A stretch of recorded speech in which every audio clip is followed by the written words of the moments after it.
Hello. Vision 2030 is the brainchild of the founding president, Dr. Sam Nujoma.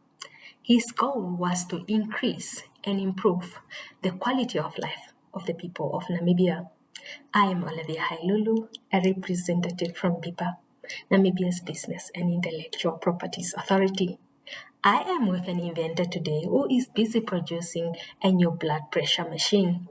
This new blood pressure machine is actually addressing the gap of patients with bigger arms or smaller arms. As you know, blood pressure is taken from your arm.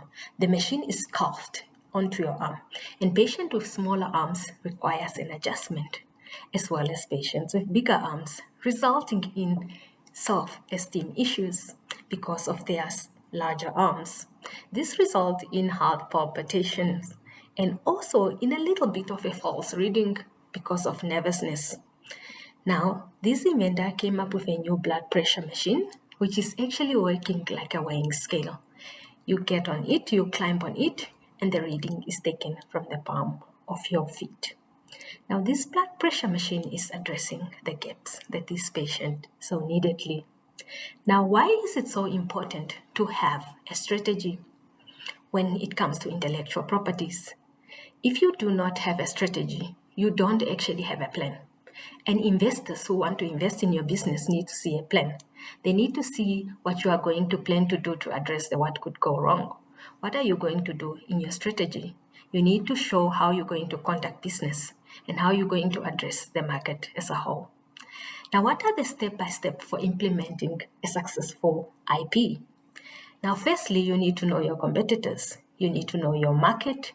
You need to know what gaps you're trying to address. If you address those gaps, you are actually deemed to be successful in your IP. Now, blood pressure machines, as we know, we want to say goodbye to this. We want to say goodbye to that by addressing that. Now, how do we register an IP in Namibia? The IP registration in Namibia can take up to 6 months, as we all know.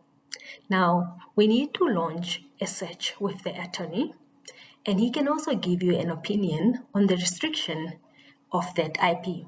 So you need to submit all your documents to your attorney. Then he can launch an application with the intellectual property officer.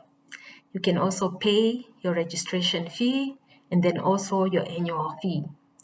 Remember, the IP is actually not a once-off.